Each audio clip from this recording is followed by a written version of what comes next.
Ya, jadi kita mau belajar bagaimana kita rendah hati seperti Kristus yang adalah teladan kita yang luar biasa. Mari kita baca ayatnya di Filipi 2 ayat 5 sampai 8. Hendaklah kamu dalam hidupmu bersama menaruh pikiran dan perasaan yang terdapat juga dalam Kristus Yesus, yang walaupun dalam rupa Allah tidak menganggap kesetaraan dengan Allah itu sebagai milik yang harus dipertahankan, melainkan telah mengosongkan dirinya sendiri dan mengambil rupa seorang hamba dan menjadi sama dengan manusia. Dan dalam keadaan sebagai manusia, ia telah merendahkan dirinya dan taat sampai mati, bahkan sampai mati di kayu salib. Jadi beberapa ayat yang kita baca ini Bapak Ibu, firman Tuhan katakan hendaklah kamu dalam hidupmu bersama. Jadi untuk hidup bersama di dunia sekitar kita, kita harus menaruh pikiran dan perasaan seperti yang Yesus miliki, ya. Nah, makanya kenapa sih kita harus belajar gitu ya? Kenapa kita harus belajar? Why? Yesus mengajarkan bahwa kerendahan hati sangat penting untuk menjaga hubungan yang harmonis dengan sesama. Dalam Yakobus 4 ayat 6 dikatakan bahwa Allah menentang orang yang tinggi hati, tetapi memberikan kasih karunia kepada yang rendah hati. Dengan rendah hati, maka kita akan mendapat kemurahan dan pertolongan Tuhan. Ya, dengan rendah hati kita bisa menyingkirkan keegoisan dan memelihara persatuan. Dalam kitab Matius 11 ayat 29, di situ meminta kita untuk rendah hati seperti Kristus. Karena kerendahan hati adalah karakter inti dari Yesus sendiri yang memberikan teladan sempurna bagi umatnya. Ya, nah kerendahan hati menunjukkan tentang kasih, kerendahan hati menunjukkan tentang ketaatan, kerendahan hati menunjukkan tentang pengorbanan yang menjadi dasar hidup orang percaya. Seperti ayat bacaan kita di awal tadi katakan bahwa hendaklah kita dalam hidup kita bersama menaruh pikiran perasaan seperti yang dimiliki oleh Kristus, yang dimana Yesus telah mengosongkan dirinya dan mengambil rupa seorang hamba dan menjadi sama dengan manusia. Ya, jadi ini relevan dengan Matius 11 ayat 29 tadi gitu ya. Kita harus belajar rendah hati seperti Yesus. Nah, waktu kita belajar untuk rendah hati, maka kita belajar untuk menempatkan kepentingan orang lain di atas diri kita sendiri dan membiarkan karakter Kristus terpancar melalui kita, ya.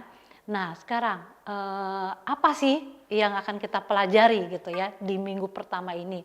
Nah, kita dipanggil untuk rendah hati seperti Kristus dalam berbagai hal, dalam berbagai konteks kehidupan kita setiap hari. Karena kerendahan hati itu Bapak Ibu mencerminkan karakter Kristus dan itu membantu kita untuk bisa hidup sesuai dengan kehendak Allah. Ya. Kerendahan hati memuliakan Allah dan mencerminkan kasih serta karakter Kristus yang kita percaya, yang kita imani, ya.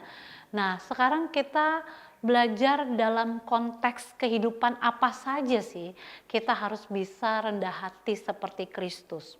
Ada 3 hal. Yang pertama dalam hubungan kita dengan Allah, ya.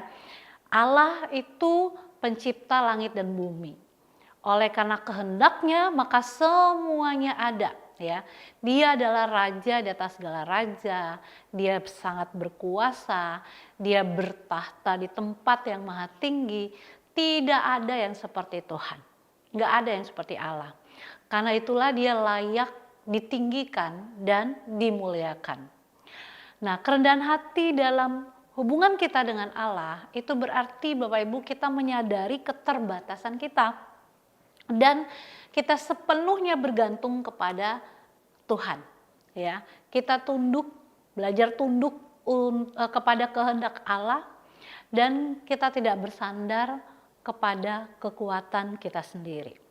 Dalam Mika 6 ayat 8 dikatakan firman Tuhan, "Hai manusia, telah diberitahukan kepadamu apa yang baik, dan apakah yang dituntut Tuhan daripadamu, selain berlaku adil, mencintai kesetiaan, dan hidup dengan rendah hati di hadapan Allahmu." Ya. Nah, itu yang dalam Mika 6 ayat 8 ini kita belajar bahwa berlaku adil, mencintai kesetiaan, hidup dengan rendah hati di hadapan Allah, itu yang harus menjadi gaya hidup kita. Karena kerendahan hati itu gaya hidup gitu ya, kerendahan hati itu gaya hidup.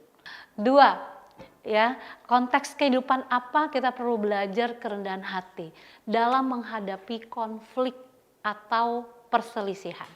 Ya, jadi yang pertama dalam hubungan kita dengan Allah, tapi yang kedua adalah dalam menghadapi konflik dan perselisihan. Konflik atau perselisihan itu tidak mungkin tidak akan kita temui dalam kehidupan kita sehari-hari, ya.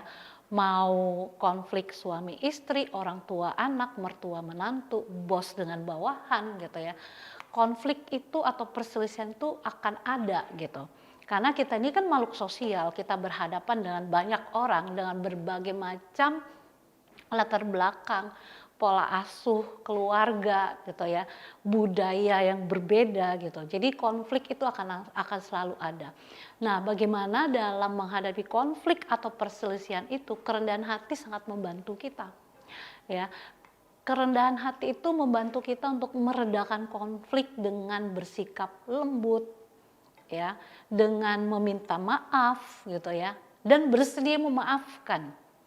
Nah, sikap sombong biasanya itu hanya memperburuk keadaan, ya. Sikap sombong biasanya akan memperburuk keadaan, atau merasa diri paling benar, merasa diri bukan saya yang salah, dia yang salah, sampai tua pun konflik nggak akan selesai gitu. Kalau nggak ada yang bersikap mengambil keputusan untuk rendah hati dengan bersikap lembut, minta maaf, dan bersedia memaafkan orang itu.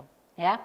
Nah, dalam Kolose 3 ayat 12 sampai 13 firman Tuhan berkata, "Karena itu sebagai orang-orang pilihan Allah yang dikuduskan dan dikasihinya, kenakanlah belas kasihan, kemurahan, kerendahan hati, kelemah lembutan, dan kesabaran.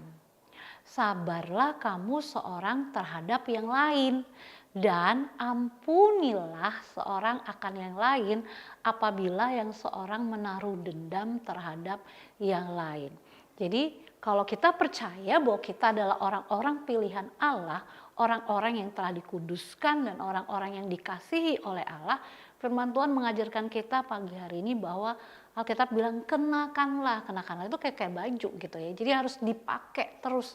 Apa yang harus kita pakai? Apa yang harus menjadi gaya hidup kita? Belas kasihan, kemurahan, kerendahan hati, kelemah lembutan, kesabaran. Ya. Nah, yang ketiga Bapak Ibu, dalam kerendahan hati ini bisa kita gunakan dalam hal apa? Dalam menggunakan karunia dan talenta. Ya. Kerendahan hati mencegah kita menjadi sombong dalam menggunakan karunia atau talenta kita. Ya, sebaliknya kita memakai segala sesuatu untuk melayani Tuhan dan sesama dengan hati yang tulus. Ya, nggak ada lagi tuh, oh kalau nggak ada aku nggak bisa jalan tuh pelayanan. Kalau nggak ada aku kerjaan itu nggak akan beres gitu. Kalau nggak ada aku tim ini nggak akan bisa menang gitu. Semua karena aku, semua karena aku. Nah, kalau kerendahan hati, kita belajar terus untuk memiliki kerendahan hati seperti Kristus, maka itu akan mencegah kita untuk jadi sombong dan merasa bahwa kita yang paling dibutuhkan dalam sebuah pekerjaan, dalam sebuah tim, dalam sebuah pelayanan sekalipun.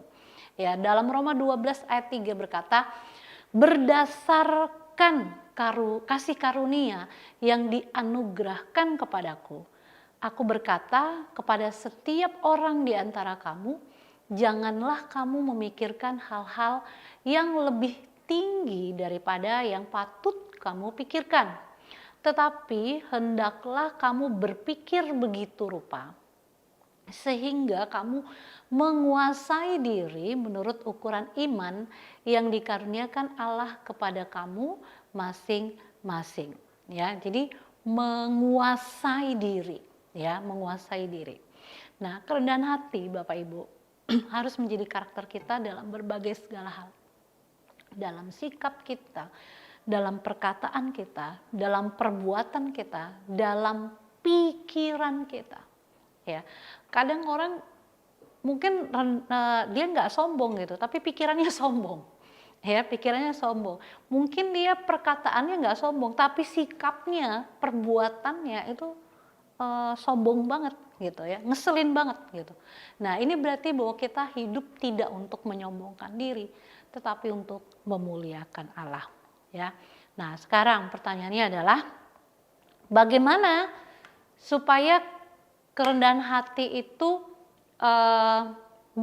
bisa kita tumbuhkan atau kita bisa belajar rendah hati seperti Kristus, ya. Karena kerendahan hati itu nggak bisa muncul sendirinya Bapak Ibu. Apalagi ada tantangan di gereja atau dalam KKR misalnya doakan supaya rendah hati, nggak sombong, itu nggak bisa muncul sendirinya. Harus ada latihan-latihan, harus ada proses-proses, dan itu dimulai dari komitmen untuk belajar seperti Kristus. Ya, jadi untuk menjadi rendah hati seperti Kristus, maka kita perlu melatih kerendahan hati kita secara aktif. Ya, perhatikan Bapak Ibu ya, melatih ya, dan itu nggak bisa Senin Kemis kalau latihan, harus rutin gitu. Olahraga aja yang disebut olahraga paling nggak seminggu minimal 3 kali, sekali olahraga 30 menit gitu, itu baru disebut olahraga gitu. Jadi untuk rendah hati maka perlu latihan secara aktif ya, katakan latihan secara aktif dengan menjadikan Yesus sebagai teladan utama dan membiarkan Roh Kudus untuk membentuk karakter kita. Ya.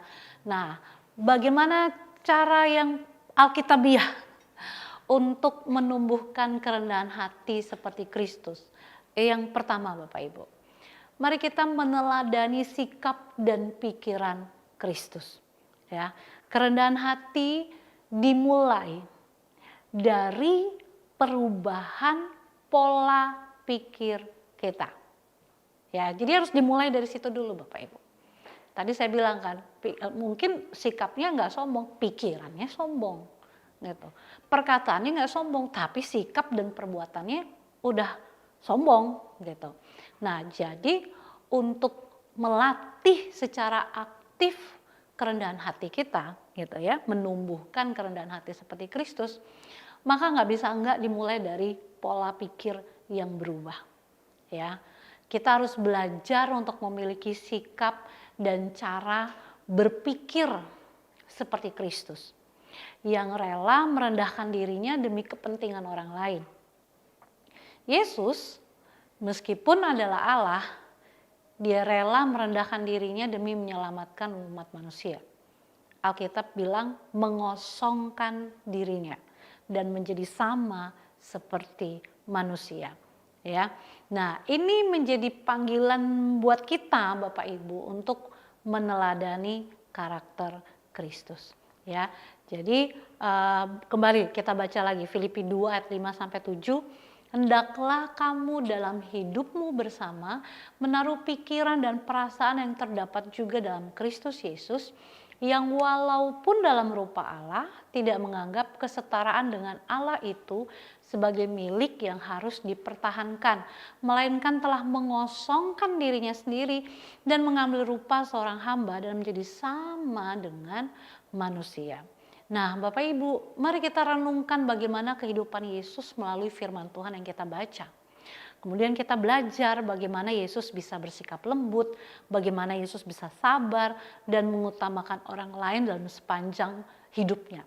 Ya, tentu saja kita perlu berdoa ya supaya kita dikasih kekuatan dan kemampuan untuk mempunyai pikiran yang serupa dengan Kristus. Tidak mudah Bapak Ibu, tapi kita percaya bahwa ada kekuatan di dalam kita, Roh Kudus yang akan memimpin kita, gitu ya. Yang kedua, bagaimana cara kita untuk melatih atau menumbuhkan kerendahan hati seperti Kristus adalah mengakui ketergantungan kita kepada Allah, ya. Kerendahan hati itu lahir ketika kita menyadari bahwa segala sesuatu itu berasal dari Allah dan kita tidak memiliki apa-apa tanpa Dia. Dengan mengakui kelemahan kita dan bergantung kepada Tuhan, kita semakin dituntun untuk bersikap rendah hati. Ya. Amsal 3 ayat 5 sampai 6 firman Tuhan berkata, "Percayalah kepada Tuhan dengan segenap hatimu dan janganlah bersandar kepada pengertianmu sendiri. Akuilah Dia dalam segala lakumu, maka Ia akan meluruskan jalanmu."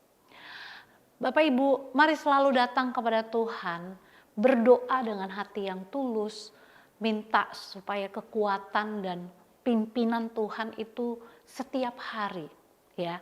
Dan kita belajar untuk selalu mengucap syukur untuk segala yang telah Allah lakukan dalam hidup kita.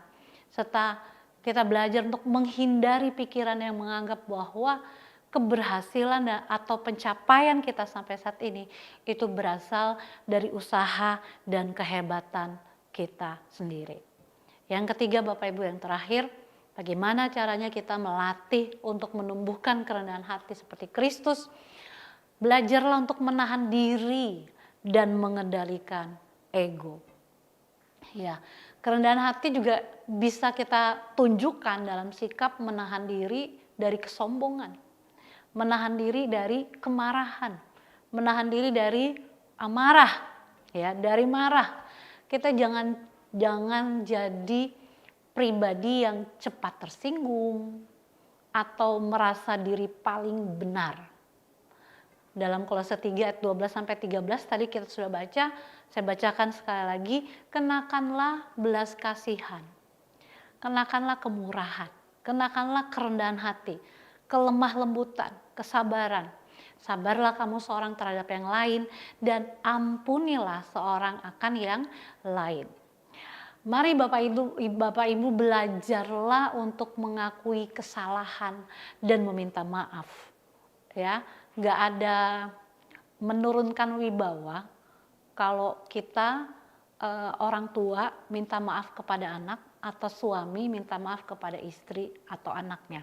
Itu tidak menurunkan wibawa kita Bapak Ibu.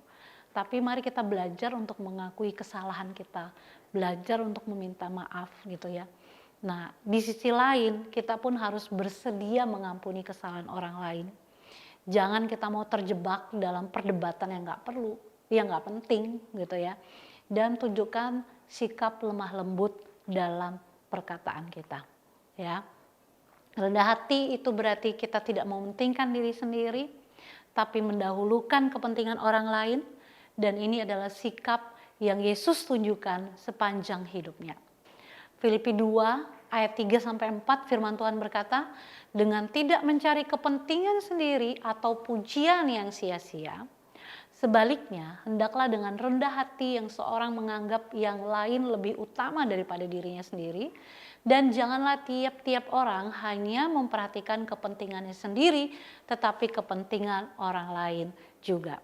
Kerendahan hati bukanlah kelemahan Bapak Ibu, tapi kekuatan sejati yang membawa kita akan semakin dekat dengan Allah dan memuliakan namanya dalam kehidupan kita. Kerendahan hati itu harusnya menjadi gaya hidup. Kalau namanya gaya hidup, berarti itu setiap hari kita lakukan gitu. Sama seperti kita makan sehari 3 kali, paling enggak ya, karena ada orang makan 4-5 kali kan. Nah, paling enggak seperti kita makan sehari 3 kali gitu ya. Harusnya karena gaya hidup, kerendahan hati itu melekat sama kita karena kita belajar dan melatih diri kita untuk terus belajar untuk rendah hati seperti Kristus.